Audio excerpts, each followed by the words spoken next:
ማር ልጄ ወገን ዘመድ የለኝ ሀብት የለኝም ከእጄ። ሰላም ሰላም ወደ አሻራ አካዳሚ ቤተሰቦች እንዴት ናችሁ? ፊዚክስ ግሬድ 11 ኢኒስትሪ ሌሰን 17 በዛሬ ሌሰናችን የምንማማርበት ርዕስ ተርሚናል ቬሎሲቲ በሚል ርዕስ ይሆናል።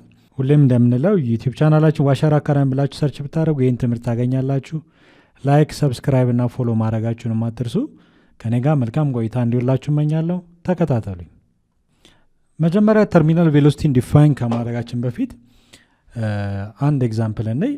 ለምሳሌ a body moving through a fluid experience a resistive force is called drag force ይባላል። አንድ resistive force አለ፣ ያ ፎርስ ድራግ ይባላል። ድራግ ፎርስ ተብሎ ይጠራል የሚለው what does mean fluid? fluid ማለት any substance that can flow፣ ማንኛውም ፍሎ የሚያደርግ ሰብስታንስ በሙሉ ምን ይባላል? ፍሉድ ይባላል። ፍሎ የማድረግ ባህሪ ያላቸው ለምሳሌ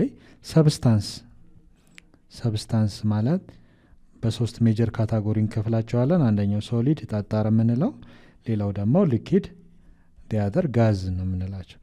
ሶሊድ ብዙ ጊዜ ሞለኪላር ስትራክቸሩን ስናይ በጣም ስትሮንግ የሆነ ቦንድ አላቸው። ጥቅጥቅ ያለ ሞለኪላር ስትራክቸር ነው ያላቸው፣ የተጠጋጉ ናቸው፣ ቦንዳቸው ስትሮንግ ነው። በቀላሉ እነዚህ በሶሊድ ሞለኪሎች የመንቀሳቀስ ወይም ፍሎ የማድረግ ባህሪ የላቸውም። ሊኪድ ግን ስናይ ሞለኪላር ቦንዳቸው ከሶሊድ ያነሰ ነው፣ ከጋዝ ደግሞ የበለጠ ነው። ለምሳሌ ፈሳሽ ከምንላቸው ውስጥ አንደኛው ውሃ ነው። ውሃ፣ ዘይት፣ ወተት የመሳሰሉት ፈሳሽ ናቸው። ፈሳሽ በተወሰነ ፓይፕላይን ምን ማድረግ ይችላል? በሆነ ፕሬዠር ሙቭ ማድረግ ፍሎ ማድረግ ይችላሉ። ከሶሊድ ግን አይችልም አይደል? ሞለኪላር ስትራክቸሩን ስናይ ስትሮንግ ቦንድ አለው። ጋዝ ደግሞ የበለጠ ፍሪ የሆነ ቦንድ ነው። በጣም አነስተኛ ቦንድ ስላላቸው በቀላሉ ነው የሚንቀሳቀሱት። ፍሪ ሙቭመንት አላቸው ጋዝ ሞለኪሎች። ስለዚህ ሊኪድ እና ጋዝ ሞለኪሎች ምን የማድረግ ባህሪ አላቸው? ፍሎ የማድረግ ባህሪ አላቸው። ፍሉድ ብለን የምንጠራቸው ፍሎ የሚያደርጉ ሰብስታንሶችን ፍሉድ ሚን ኤኒ ሰብስታንስ ዳት ካን ፍሎ የሚያደርጉ ሰብስታንሶች ናቸው። ፍሎ የሚያደርጉ ሰብስታንሶች ምንና ምንን ያካትታል? ሊኪድና ጋዝ ምን ተብለው ይጠራሉ? ፍሉድ ተብለው ይጠራሉ ማለት ነው። ኦኬ a body moving through a fluid experience resistive force። አንድ ቦዲ በእነዚህ ሰብስታንሶች ውስጥ ሙቭ በሚያደርግበት ሰዓት ምን አለ? ሬዚስቲቭ ፎርስ ይፈጠራል። በቀላሉ ሙቭ አያደርግም። የተወሰነ እንቅስቃሴውን የሚገታ ኃይል አለ። ያ ኃይል ወይም ፎርስ ምን ይባላል? ድራግ ፎርስ ተብሎ ይጠራል ማለት ነው። ሉክ ለምሳሌ እኔ ኤግዛምፕል እንይ። እዚህ ጋር እንደምትመለከቱ ለምሳሌ አንድ ኦብጀክት በኤር ሞለኪሎች ወይም በጋዥስ ሞለኪሎች መካከል ቢያልፍ ምን ይፈጠራል? ለምሳሌ ሄር ኢዝ ኦብጀክት ነው፣ ወደ ታች ሪሊዝ አደረግ ነው። ኦብጀክቱ ወደ ታች ይመጣል፣ ምክንያቱም የስበት ኃይል ስላለ ወደ ታች ይመጣል። ወደ ታች በሚመጣበት ሰዓት ወደ ታች የሚጎትተው አንድ ፎርስ አለ። ያ ፎርስ ምን ይባላል? ግራቪቴሽናል ፎርስ ማለት ነው። ወይንም ደግሞ ዊሳይድ ዌይት የምንለው ዌይት ኦፍ ዘ ቦዲ ማስ ታይምስ ግራቪቴሽናል አክስለሬሽን ኦፍ እርዝ ነው። ዌይት በክብደቱ አማካኝ ወይም በስበት ኃይል አማካኝነት ኦብጀክቱ ወደ ታች ይመጣል። ይሄ ብቻ ፎርስ አይደለም ያለው፣ ሪዚስት የሚያደርገው ኃይል። ይሄ ኦብጀክት የሚያልፈው በቫኪዩም ስፔስ አይደለም። ዴር ኢዝ ኤር ሞለኪልስ፣ በአየር ሞለኪሎች የተከበበ በጋዥስ ሞለኪሎች የተከበበ ነው ይሄ ኦብጀክት። ስለዚህ ይሄ ኦብጀክት ወደ ታች በሚወርድበት ሰዓት በእነዚህ ሞለኪሎች መካከል በሚያልፍበት ሰዓት ሪዚስት ያደርገዋል። ይሄ ኦብጀክት ለምሳሌ አንዳንዴ ላባ ቢሆን ለምሳሌ ወይም ፊኛ ቢሆን በቀላሉ ወደ ታች ድሮፕ አይሆንም አይደል? የመንሳፈፍ ባህሪ ያለው። ለምንድን ነው የሚሳፈፈው ብለን ስንጠይቅ because there is air molecules ኤር ሞለኪሎችን ጥሶ ነው የሚመጣው። ይሄ ባሎን ቢሆን ለምሳሌ ፊኛ ቢሆን በቀላሉ ወደ ታች አይወርድም አይደለ? ምክንያቱም ምንድነው? ወደ ላይ ሪዚስት የሚያደርገው ኃይል አለ፣ ፎርስ አለ። ያ ሪዚስት የሚያደርገው ፎርስ ምን ተብሎ ይጠራል?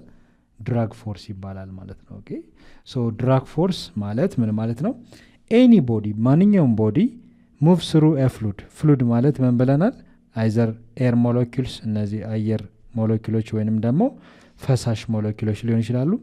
በፈሳሽ ሞለኪሎች ወይንም በኤር ሞለኪሎች መካከል አንድ ኦብጀክት ብንወረውር ወይም ብንጥል እነዚህ ሞለኪሎችን ጥሶ ሙቭ በሚያደርግበት ሰዓት ሪዚስት የሚያደርገው ኃይል አለ። ያ ሪዚስት የሚያደርገው ፎርስ ምን ይባላል? ድራግ ፎርስ ይባላል ማለት ነው። እዚህ ጋር እንደምታዩት ከፍተኛ ሪዚስት የሚያደርግበት ይሄ ሶሊድ ኦብጀክት ነው። እዚህ ጋር ደግሞ ኤር ሞለኪሎች አሉ። በሁለቱ መካከል ፍሪክሽን አለ ማለት ነው። ኦኬ ያ ፍሪክሽን ድረግ ፎርስ ብለን የምንጠራው ሪዚስት የሚያደርገው ፎርስ ድረግ ፎርስ ተብሎ ይጠራል ማለት ነው። ብዙ ጊዜ ይሄ ኦብጀክት ወደታች በሚመጣስበት ሰዓት የስበት ኃይል ወደታች ይጨምራል። የስበት ኃይል ይጨምራል። ማንኛውም ኦብጀክት ወደታች በሚመጣበት ሰዓት ደግሞ ፍጥነቱ እየጨመረ ነው የሚሄደው። ምክንያቱ ምንድን ነው? ፍጥነት የሚጨምርበት ምክንያት የስበት ኃይል ስለሚጨምር ነው።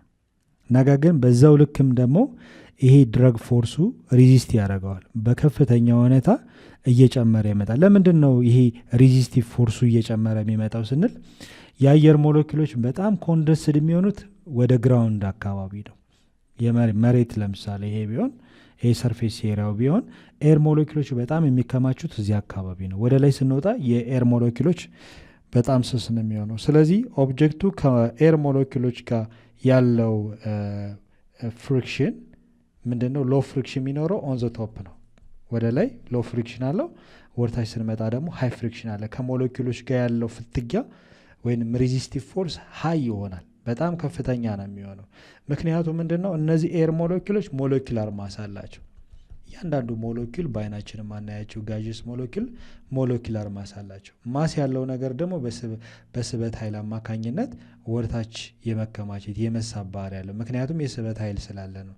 ስለዚህ እነዚህ ኤር ሞለኪሎች በጣም ጥቅጥቅ የሚሉት ሃይ ኮንደንሴሽን የሚኖረው ወደታች ስንመጣ ነው። ወደ ላይ ብንሄድ ደግሞ እየሳሳ ነው የሚመጣው።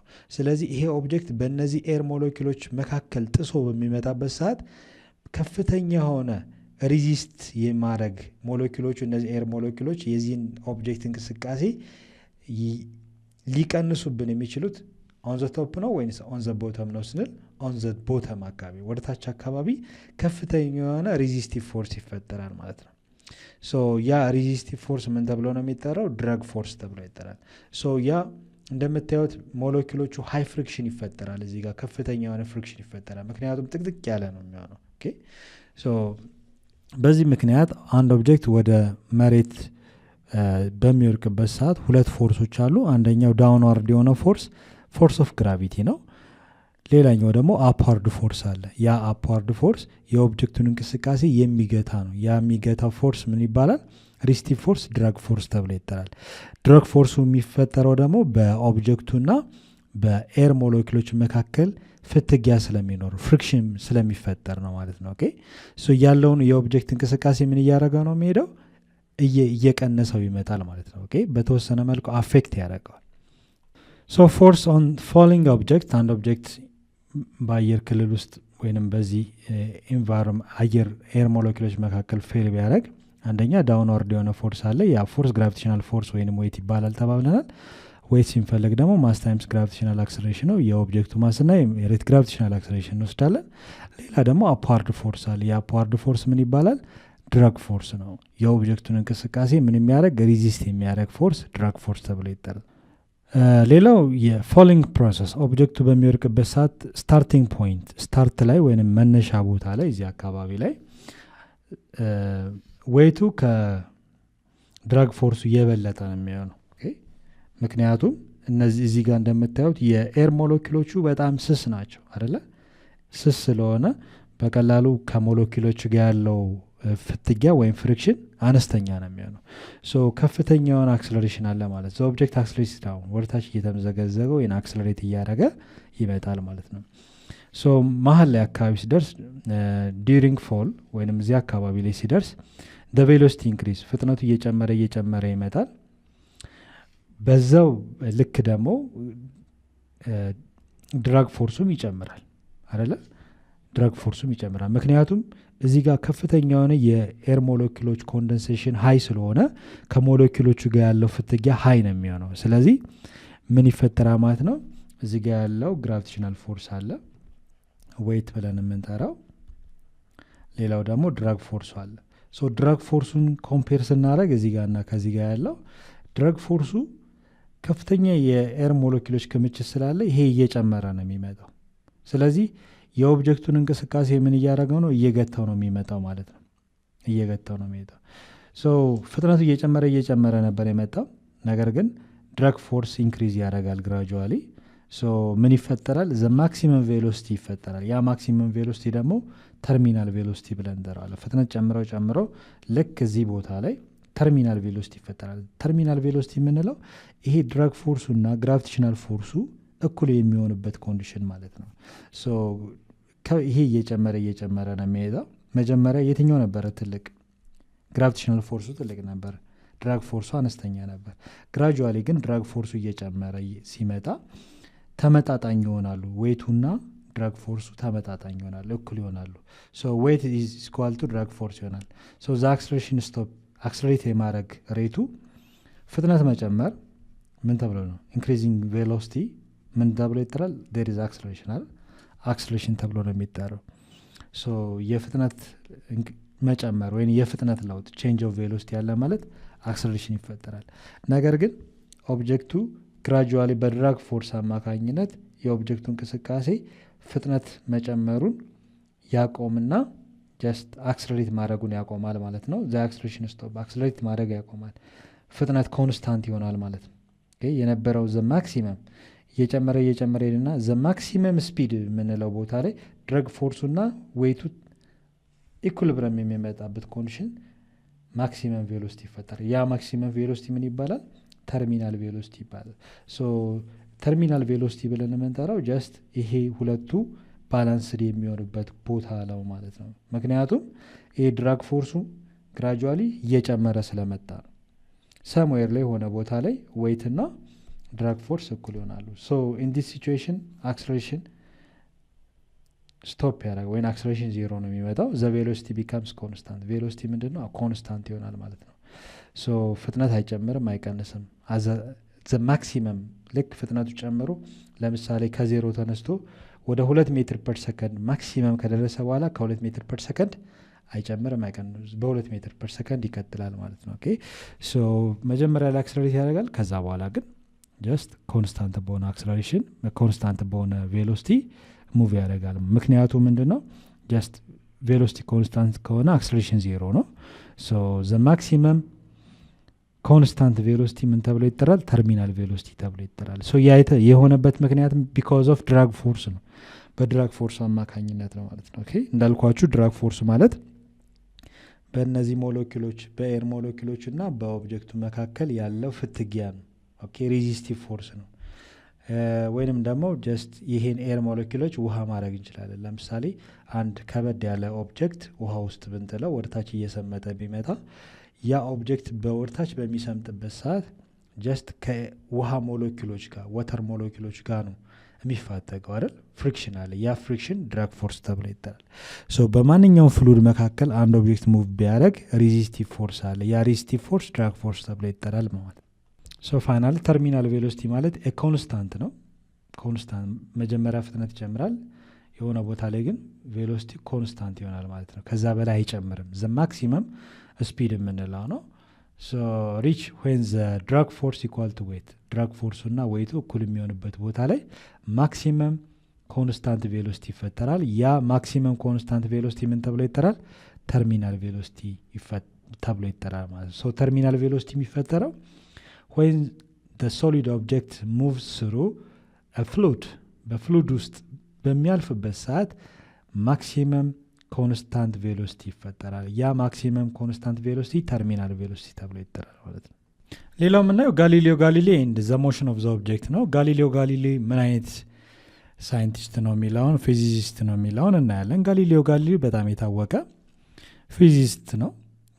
ይሄ ሰው ብዙ ስራዎችን ሰርቷል። the father of modern physics ተብሎ ይጠራል። the father of observational astronomer ተብሎ ይጠራል። ከሰራቸው ስራቸው ውስጥ በጥቂቱ ስናይ አንደኛው ጋሊሌዮ ጋሊሌ ከ1564 እስከ 1642 እንደ አውሮፓውያን አቆጣጠር የነበረ ፊዚሲስት ነው። revolutionized the study of motion, following the object argued all objects fall with the same acceleration in the vacuum regardless of the mass. ማንኛውም ኦብጀክት ወደ መሬት ቢወረወር ማስን ኮንሲደር ሳናረግ ወደ መሬት ቢወረወር እኩል ይወድቃሉ የሚለው አንዱ የሱ መላምት ነበር። እኩል የሚወድቁትም በቫኪዩም ስፔስ ነው። ቫኪዩም ስፔስ ማለት ወና ማለት ነው። ምንም አይነት ኤር ሞለኪሎች ሳይኖሩ ሁለት ኦብጀክቶች ቢወረወሩ ወደ መሬት ሁለቱም ማሳቸውን ኮንሲደር ሳናረግ እኩል ሀይት ላይ ብንወረውራቸው ቫኪዩም ስፔስ ላይ አዘ ሴም ታይም ምን ያደርጋሉ እኩል ይወድቃሉ ማለት ነው። ሶ ይሄን ጥናት ያጠና የመጀመሪያው ማን ይባላል? ጋሊሌዮ ጋሊሊ ይባላል ማለት ነው። ሌላኛው የጋሊሌዮ ጋሊሊ ጥናት ሎስ ኦፍ አክሰለሬሽን የምንለው ነው። ፎር አን ኦብጀክት ስታርቲንግ ፍሮም ረስት፣ አንድ ኦብጀክት ከዚህ መነሻ ስታርት ፍሮም ረስት ማለት ሲነሳ የነበረው ፍጥነት 0 ማለት ነው። ከዛ በፊት ምንም አይነት እንቅስቃሴ ሳይኖረው ዘ ዲስታንስ ከቨርድ ኢዝ ዳይሬክትሊ ፕሮፖርሽናል ቱ ዘ ስኩዌር ኦፍ ዘ ታይም። ዲስታንስ የምንለው ኦብጀክቱ ካለበት እስከዚህ ድረስ ያለው ቨርቲካል ዲስታንስ ሃይቱ ዳይሬክትሊ ፕሮፖርሽናል ቱ ዘ ስኩዌር ኦፍ ታይም እንደ ታይም ስኩዌር ጋር እኩል ነው ነው። ሶ ይሄ ስሌት ስናየው አሁንም ድረስ የምንጠቀምበት ኢኩዌሽን ነው። ሶ ፍሪ ፎሊንግ ኦብጀክት ላይ ስንማር ፋይናል ቬሎሲቲ ስኩዌር ኢዝ ኢኳል ቱ ኢኒሻል ቬሎሲቲ ስኩዌር ፕላስ 2gh ነው አይደለ? ሶ ኢፍ ዘ ኦብጀክት ስታርት ፍሮም ረስት ኢኒሻል ቬሎሲቲ 0 ነው። ስለዚህ ፋይናል ቬሎሲቲ ኢዝ ኢኳል ቱ 2gh እናደርጋለን ማለት ነው። ኦኬ አንደኛው ፋይናል ቬሎሲቲ ለመፈለግ ነው። ሌላኛው ደግሞ ይሄ ኢኩዌሽን height is equal to initial velocity times time plus 1 over 2 gt square ነው። if the object is start from rest ነው ብንል height is equal to half gt square ነው። so g value constant ነው 9.81 አንድ ሁለተኛ ይሄ ኮንስታንት ነው። so height እና time ዳይሬክት የሆነ ሪሌሽንሺፕ አላቸው ማለት ነው። height በጨመረ ቁጥር time square አብሮ ይጨምራል ማለት ነው የሚፈጀው ጊዜም። ስለዚህ ይሄና ይሄ ምንድናቸው? ዳይሬክት የሆነ ሪሌሽንሺፕ ነው ያላቸው። so h is equal to directly proportional to time, the square of time ነው። so ይሄ ለው ያገኘው ማን ነው? ጋሊሌዮ ጋሊሊ ነው ኢምፕሩቭ ያደረገል። ጋሊሌዮ ጋሊሊ በጣም ዘርፈ ብዙ ስራዎችን ሰርቷል። other key contributions የጋሊሌዮ ጋሊሊ በጥቂቱ ስናይ study the motion on the inclined planes and relative motion። አንድ ኦብጀክት ኢንክላይንድ ፕሌን ላይ ሮል በሚያደርግበት ሰዓት ወይም ደግሞ ሙቭ በሚያደርግበት ሰዓት ስለ እንቅስቃሴው ያጠናው አንደኛው ጋሊሊ ነው። ሌላኛው ስለ ሪላቲቭ ሞሽን ንጽጽራዊ እንቅስቃሴ የምንለው ጥናት አንጥቷል። ሌላው ኢንቨንትድ ዘ ቴርሞሜትር፣ ቴርሞሜትርን ለመጀመሪያ ጊዜ የፈጠረው ማን ይባላል? ጋሊሌዮ ጋሊሊ ተብሎ ይጠራል ማለት ነው። ዩዝ ፔንዱለም ቱ ሜጀር ታይም፣ አንድ ሲምፕል ፔንዱለም በመጠቀም ታይም ዴት ካልኩሌት ይደረጋል። ሲምፕል ፔንዱለም ለምሳሌ ይሄ ፔንዱለም ስዊንግ ቢሆን እንደዚህ ስዊንግ ቢያደርግ ከ ወደ ቢ ከቢ ወደ ሲ ሙቭ በሚያደርግበት ሰዓት the time taken to complete a full cycle ከዚህ በፊት 9ኛ ክፍል እንደተማር ነው the period of the pendulum 2 pi under radical L over g length of the string divided by gravitational acceleration ብለን ሶ ይሄንን ስሌት ያገኝል አንደኛው ጋሊሌዮ ጋሊሊ ነው። ሌላው ቴሌስኮፕ ዲስከቨሪስ ነው። ብዙ ጊዜ የሚታወቀው እቺ የሚይዛት ቴሌስኮፕ ከፍተኛ በቴሌስኮፕ በመጠቀም ከፍተኛ የሆነ ጥናት አጥንቷል። ሶ አንደኛው ጁፒተር ስሙን ጁፒተር ጨረቃው የጁፒተር ጨረቃዎች ስንት እንደሆኑ እና አጠቃላይ ስለ ጁፒተር ጨረቃዎች ጥናት አጥንቷል። ሌላው ደግሞ ሳንስፖት የምንለው ነው የፀሐይ ቀዳዳዎች የምንላቸው በጣም ዳርክ የሆነ ማግኔቲክ ፊልዱ አፈትልኮ ከፀሐይ በሚወጣበት ሰዓት ተመልሶ በሚገባበት ሰዓት የመቀዝቀዝ ባህሪ ወይም ደግሞ ዳርክ ስፖት አለ። ሰው ስለ ሰንስፖት ያጠና ሰው ነው። ሌላው ደግሞ ሳፖርት ዘ ሂሊዮሴንትሪክ ሞዴል፣ ሂሊዮሴንትሪክ የመጀመሪያ ኮፐርኒከስ ተብሎ ይጠራል። ሰን ሴንተርድ ማለት ሂሎ ማለት ፀሐይ ማለት ነው። ሂሎ ማለት ፀሐይ ማለት ሰን ሴንተርድ ዩኒቨርስ በስራ ስለ ስርዓተ ፀሐይ ያጠና ሰው ነው። ሶ የመጀመሪያው ኒኮላስ ኮፐርኒከስ ቢሆንም ፀሐይ ሴንተር አድርገው በተጨማሪ ጋሊሌዮ ጋሊሊ ስለ ስርዓተ ፀሐይ ተናግሯል። ሶ ስለ ስርዓተ ፀሐይ ሲያወራ ሰን ሴንተርድ መሀል ላይ ፀሐይ ትኖራለች፣ አራውንድ ደግሞ ሰን ፕላኔቶች ይኖራሉ የሚለውን የስርዓተ ፀሐይ እና ምህዋር ምን እንደሚመስል ኦርቢታቸው ምን እንደሚመስል ያጠና ሰው ነው ማለት ሶ ጋሊሌዮ ጋሊሊ ከፍተኛ አስተዋጽኦ አድርጓል በሳይንሱ ማለት ነው። በአስትሮኖሚም እንደዚህ ከፍተኛ አስተዋጽኦ ያደረገ ሳይንቲስት ነው ማለት ነው። ኦኬ ሶ ዛሬ ትምህርታችን ይሄን ይመስል ነበረ። በሚቀጥለው ሌሰን ደግሞ በሌላ ርዕስ እስከምንገናኝ ድረስ ሰላም ሁኑ። ቻው ቻው።